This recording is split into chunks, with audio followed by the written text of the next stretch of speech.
YouTube. This is Bright Guy Builds with another episode. This video is going to be a little bit longer, a little bit different. I've been kind of just showing things I'm doing, not doing any video of the actual installs. There's a lot better sources of installs on a lot of these products that other people have made. I'm recording all of this on an old Android 7, and so I really don't have a very good camera and really don't have the equipment for doing any editing, so that's kind of why the videos may seem very amateurish, which they are, of course, but it's all about the content, really. My skid plates came in, and I was just going to do a short video like I've been doing, but then I decided that I'm going to take this opportunity to do something different than other YouTube videos and talk about the rationalization I use for the decisions I've made. Anytime you're building or looking to buy an off-road rig, everybody's got different criteria. In my particular case, it needed to be a daily driver. I had a couple other vehicles. I had a Jeep Wrangler TJ and a 2003 Silverado pickup two-wheel drive that I have since sold, and replacing those two vehicles with a single vehicle. The Jeep TJ I had was fully built, and it was good. It did really well. When I'd be out in New Mexico or Texas off-roading, even at some of the local parks, it had no problem getting around. What I found when I was out west off-roading was that the obstacles, I didn't enjoy them. I spent too much time worrying about if I was going to break something or trail damage, or, you spent all this money building this rig, just to tear it up. And I found that I really just enjoyed, I guess, overlanding. I enjoyed just being out in the country and enjoying the sights. And so this is kind of leaning into where my decision making went to purchasing this Ranger. There's a lot of great trucks out, and the main reason I went with the Ranger is I liked that from the base XL, which I have here, the cheapest four-wheel drive truck, to the most expensive Lariat, trimmer, they're all running on the same platform, same motor, same transmission, same rear axle. So the XL was the most bang for the buck. And to be honest with you, the FX4 wasn't much of a package. I really didn't care for the skid plates, the tires. I wanted to be able to put the wheels and tires I wanted. I was able to line order the E-Locker as a standalone option with this base XL. So I was able to, that was the main thing, the most important thing really, was being able to line order that E-Locker. I can build the rest. And to be honest with you, by the time I get this built out, I think it's going to be way better than the trimmer, to suit my needs. Now, if you don't have the tools or the time or the know-how to turn some wrenches, then the trimmer is a great package. The TRD off-road, the ZR2, there's even the Frontier, they're great trucks. The Toyota and that ZR2, they're turnkey.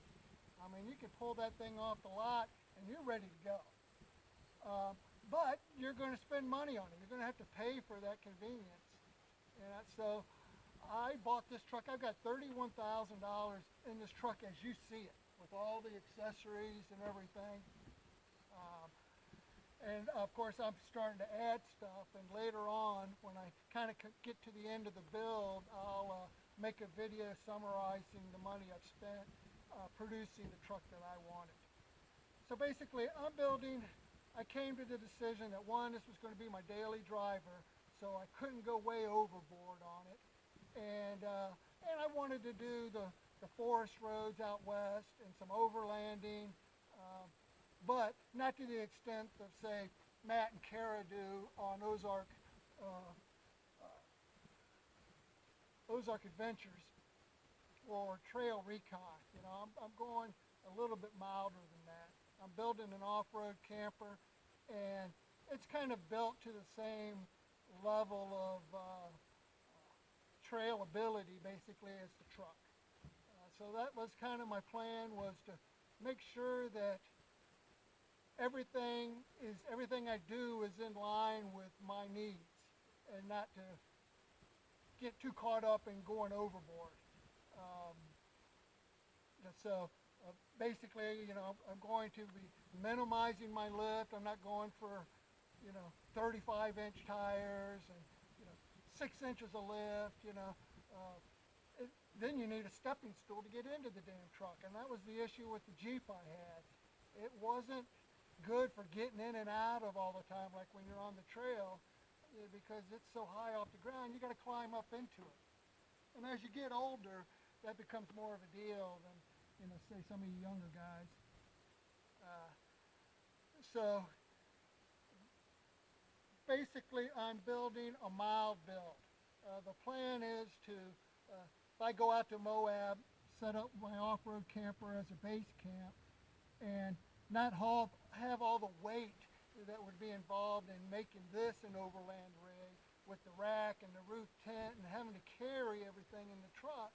That means every time you go off-roading or even daily driving, you're carrying around all that weight. That's kind of why I'm going with the trailer. I can drop that trailer off at a base camp, spend 3 days at Moab, and not have the truck overloaded with weight and making the trails even that much more difficult. And then on that same hand, being that I'm not going to be lifted up that much, I'm going to be running some 33-inch tires. I've got a couple of tires I'm leaning towards. I'm kind of tossed between the Falcon Wild Peaks and the Mickey Thompson Baja Boss ATs. I'm wanting to go with a skinny, a 255-80-17 is probably the size tire I'm going to go with. But it might get down to a little bit different when I decide on which actual tire I want to go with. And to clear those tires, that's a 33-inch tire advertised. So some of those Baja Bosses do come in at the advertised dimensions mounted. A lot of them are inch less, so I feel pretty good about that. Might have a factor in which tire I end up getting.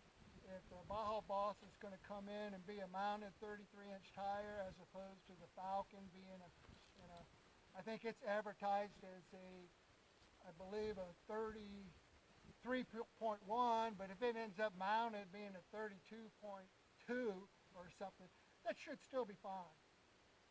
I'm kind of leaning towards the Bilstein suspension upgrade, some 6112s in the front, and those 5160 reservoirs in the back. Because this was the XL and not the FX4 or the trimmer, I don't even have the blocks back there in the back. So if I do need to raise the back up a little bit, I can either do those blocks, or I'm leaning really more towards the shackle upgrade to pick up a little bit more height and maybe a little bit better articulation. As far as the other stuff, the skid plates, the rock sliders, you saw that in the last video that I installed the rear hitch and the rear diff skid. The rear diff skid I got from Rough Country after seeing on Ranger 5G forum where people were utilizing the Jeep JL M220 rear skid. Of course, that's the same M220 rear axle in the Ranger. That it bolted right up and perfect fit. You'll also see on some of those installations the use of a spacer. There's a bracket that goes over the pinion snout because it's got an extension that protects the pinion. The brackets don't fit flush when you go to bolt them together. I just took a 3/8 inch nut and put it in there, tighten it down. It's fantastic. As far as, since I'm really not going with a huge amount of lift, even though those 6112s, I think I can get to a 3, maybe a 3.5 inch lift with that kit, depending on where I put that snap ring. I'm trying to minimize my lift. I want to keep my center of gravity as low as possible. So I know I'm going to have to remove the crash bars. But with it being a skinny at 255, I might be able to get away with just like 1.5 inches or 2 inches of lift.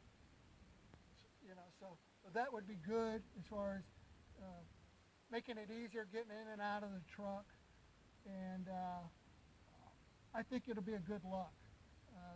The Stage 3 Motorsports, the few Ranger builds they've done, they're running a similar 33-inch tire. Granted, it's a wider tire, but that Ranger build they did, I thought was spot on the looks as far as the dimensional of the size of the truck and the lift. It looked really good, plenty of ground clearance, and a lot of capability. I really, since I don't have as much lift, I was kind of in the mindset of thinking, well, if I'm going to be minimizing my lift, I'm going to be dragging, when I do unhook the trailer and go do some trails. So originally I was thinking, how stout of a skid plates I'm going to need. The one downside to these ARBs is they advertise them as just like 3 millimeters of steel, which comes out to a little bit more than a 1/16 of an inch, which is pretty thin, but they're still way stouter than the stock crappy little bash plate that they've got under there, and they've got a little transfer case skid. And the way I look at it is the Rangers have been out in Australia for many years, and ARB's been making these products for those Rangers. And if they found that this gauge of steel was too thin, I would imagine they would have upgraded them to a thicker gauge of steel to take up for the abuse. So, and the price is right. Got it for like $345, and I think like $190 in shipping to me here in Missouri. So that was pretty good. Now, as far as a really beefy set of skid plates, the Hooligans looked like they were the stoutest of the skid plates. Real thick steel, big, a little bit wider than these. They had a lot of good coverage, and their skid plate package included a gas tank skid, which, as you can see, there's no gas tank skid with this ARB package. Not quite sure why they don't sell a gas tank skid. As many years as the Ranger's been out in Australia, I'm probably still going to have to find a skid plate for that gas tank because it's just plastic. There's not much there. So yeah, I could have gone with a stouter set of skid plates. Oh, those Hooligans were like $1,400 before shipping, and so it was just like, these were kind of a no-brainer. I've got to keep telling myself I'm not building a rock crawler. Yeah, I'm going to go. I might occasionally be going through a rock garden or something where I've got to be concerned about the truck coming down on boulders and stuff. And I'm pretty confident that these skid plates will do just fine. The reason I went with Rocky Road Outfitters gets down to the rock sliders. The Rangers, for whatever reason, aren't that popular in the off-roading groups. It's a very capable platform. If you watch those Stage 3 Motorsports builds that they did on the Ranger, you can kind of see in Noah's the way he's talking about how impressed he is with the platform. And really on the price. I mean, any other manufacturer, to get a rear ear locker, what are you going to have to spend? It's kind of like the Colorado. That ZR2, what an awesome truck. I mean, now that they've got that 2.7 4-cylinder, it blows the power of this 2.3 substantially, probably 15 or 20% more power and torque. Now, of course, I could put a tuner on this truck and be right back up at those levels. What I might have to do after I get my tires put on, I might decide that, I might need that extra torque and horsepower to offset the bigger tires, the bigger running gear that I'm turning. But we'll go down that road when it comes. So I'm pretty confident that I'm going to have this build done for less than 40 grand and have a really nice setup. So once again, once I kind of get finished, I'll make a video kind of detailing all the line items, pieces I bought to build the truck and make it how it is. So that's where we're at. The Rocky Road Outfitters. When it comes to the rock sliders, once again, there's not a whole lot of choices. You know, you got the Schrock Works, you've got the Rocky Roads, um, and there's a few others. Those are your two main ones, in my opinion. I think ADD might make some, um, and of course, you know, prices can, you know, whatever you want to spend. You know, there's somebody that's offering it no matter what your prices you're wanting to stay under. Once again, the Rocky Roads, because I got these skid plates through them, they charged me $645 for the rock sliders. Once again, with $190 worth of shipping. So I felt that that was a fair deal. I was kind of planning on building them myself, but my welding skills aren't that good. And I decided, you know, I think I'd be better off getting these engineered, made, professionally made rock sliders. The problem I had with the Schrock Works, and a car's getting ready to come down the road, so we're gonna, you'll be able to hear that here. The problem I had with the Schrock Works skid plates or rock sliders were they only had two supporting legs attaching to the frame, and I didn't like that. So I was thinking, you know, the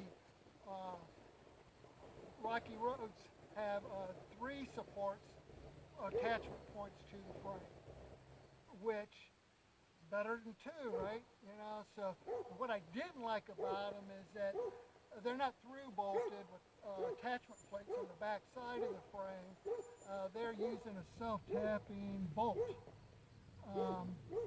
But they have a lifetime warranty on them, and the guys sounded like there really wasn't any issue with people having problems, you know, with them pulling out those self-tapping threaded bolts pulling out because of the weight of the truck falling on those sliders. So I went ahead and decided to go with them. Like I said, they had a lifetime warranty, and their lead time is 6 to 8 weeks, so it's going to probably be a while before those show up. But what I decided to do was, you know, I might just go out and get some backing plates and some grade 8 bolts, and where I can, go ahead and through bolt them. It wouldn't be that big a deal. You know, there's plenty of holes there. I believe on their sliders, they utilize some of the existing holes, but most of them require drilling. And I got no problem drilling into the frame. So if I need to, and I might include, you know, one or two of each support leg where it attaches to the frame, converting them to the through bolt with the backing plate. We'll have to wait and see once those come in.